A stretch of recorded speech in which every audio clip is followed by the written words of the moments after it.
Nimefika hapa, nimepata nafasi ya kupita kwenye maonyesho ambayo ni maonyesho yamepangwa ambayo yatakwenda kwa siku 3 kuanzia leo mpaka tarehe 4 ambayo ndio yatakamilika.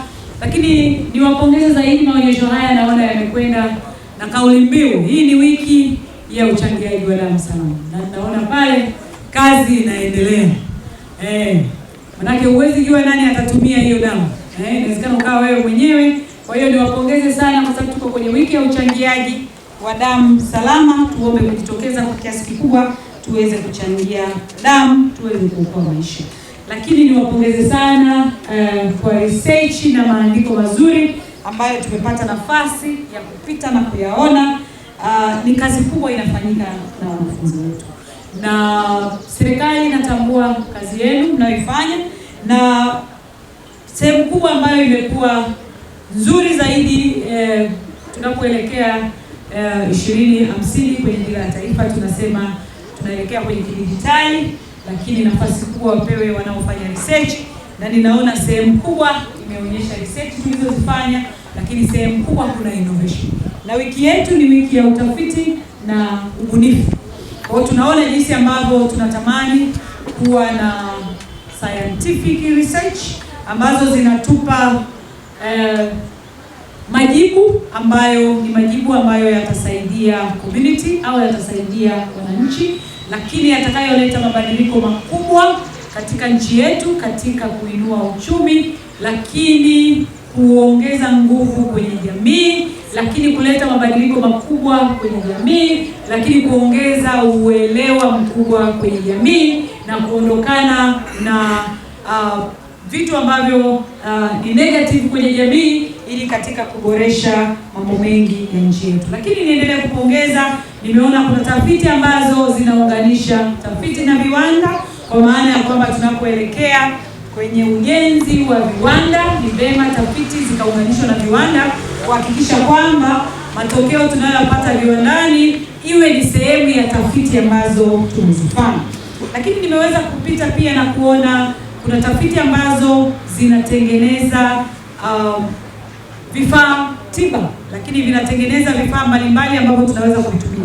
Na sisi kwa upande wa afya tunajua tuna changamoto nyingi ambazo tunapitia, lakini tuna vifaa tiba vingi ambavyo tumekuwa tunatafuta wataalamu kutoka nchi zingine waweze kututengenezea pindi vinapopata hitilafu. Lakini tunapokuwa na wanafunzi ambao wana innovation za kutosha, wanaweza wakatusaidia katika kutengeneza vifaa vyetu pindi vinapoharibika. Hii ni nguvu kazi kubwa ambayo tunatakiwa tuitunze na tuweze kuiendeleza ili waweze kufika mbali.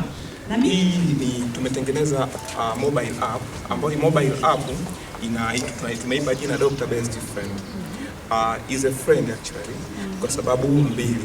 Kwanza ina dual mode. Ina mode ambayo mtoa huduma anaweza kai-access na ita healthcare provider mode, na ina client mode. Kwa maana yake anaweza kutumia mtu yeyote. Kwenye nianze na healthcare provider mode, ina vitu vyetu vitano ambavyo tumevitarget. Tumetarget maternal care, pediatric care, tumetarget pia kuhusiana na part moja inaitwa drug checking pamoja na referral. Tukianza na maternal care, hii app ina uwezo wa kumonitor labor. Akiwa kwenye healthcare provider anaweza kumonitor labor, ikawa inaweza kufanya audiometric, inamkumbusha muda wa kwenda kumchunguza yule mama. Kama mama ni muda wa kumpima, inamkumbusha. Kama ni muda wa kumsikiliza mapigo ya moyo mtoto, inamkumbusha. Kwa hiyo tunaondoka kwenye zile zama mama anatakiwa mtu wa huduma wa afya atumie akili yake kukumbuka, anafanya audiometric reminder. Kwenye na neonatal care pamoja na pediatric care, hii hapa ina pati tofauti. Kwanza inaweza kuscreen magonjwa ya dharura ukiwa huko mbali, inafanya kazi offline mode. Kwa mfano tuko huko mbali, unataka kuscreen, kuna mtu yupo tu pale, ni nurse, anaweza kaangalia kwamba mgonjwa akipresent na hizi danger sign, inabidi aonane na specialist within 24 hours, ina recommend. Kitu kingine ambacho inaweza kukifanya, inafanya referral tool. Referral tool inaweza ikarecommend kwamba huyu mgonjwa wetu aonane na daktari leo au stabiliziwe kwanza, lakini kizuri zaidi inafanya generation ya ile referral letter. Kwanza ya kuongeza wanafunzi kwa kiasi kikubwa, kuwajengea uwezo lakini sisi kama serikali ni kuhakikisha kwamba tunahitaji kuwaongezea wigo wa utafiti, kwa sababu tumekuwa tunafanya vitu vingi, miongozo inatuongoza, lakini tuna sehemu kubwa sana ambayo pia tuipongeze serikali kwa kuhakikisha kwamba imeendelea kusema ni lazima tuongeze bajeti za tafiti na lazima tuwape nafasi watafiti na tuwape nguvu na elimu ya kutosha watafiti ili waweze kutusaidia katika maeneo mbalimbali. Nimeona kuna clinical trials ambazo zinaendelea na kuna vitu ambavyo havijakamilika vinaendelea, kuna ambavyo vinahitaji fundi na kuna ambavyo tumekubaliana sisi na chuo pia tuwasiliane sisi kama mkoa kwa niaba ya mikoa mingine, tuone ni jinsi gani ambavyo tunaweza tukasupport hao wanafunzi kuweza kufikia mwisho wa trial. Lakini niwapongeze sana NIMR.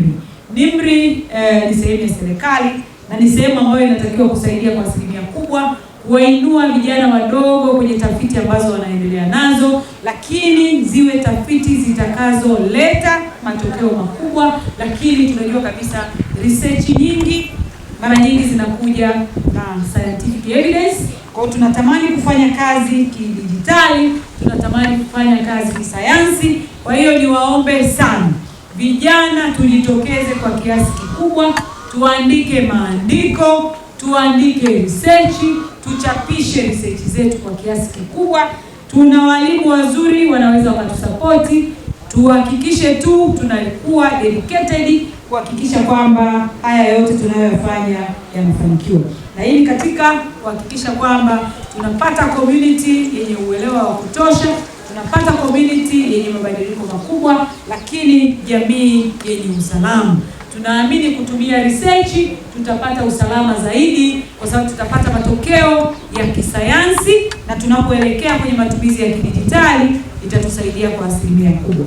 Niwapongeze sana wanafunzi. Naona wameingia zaidi kwenye akili.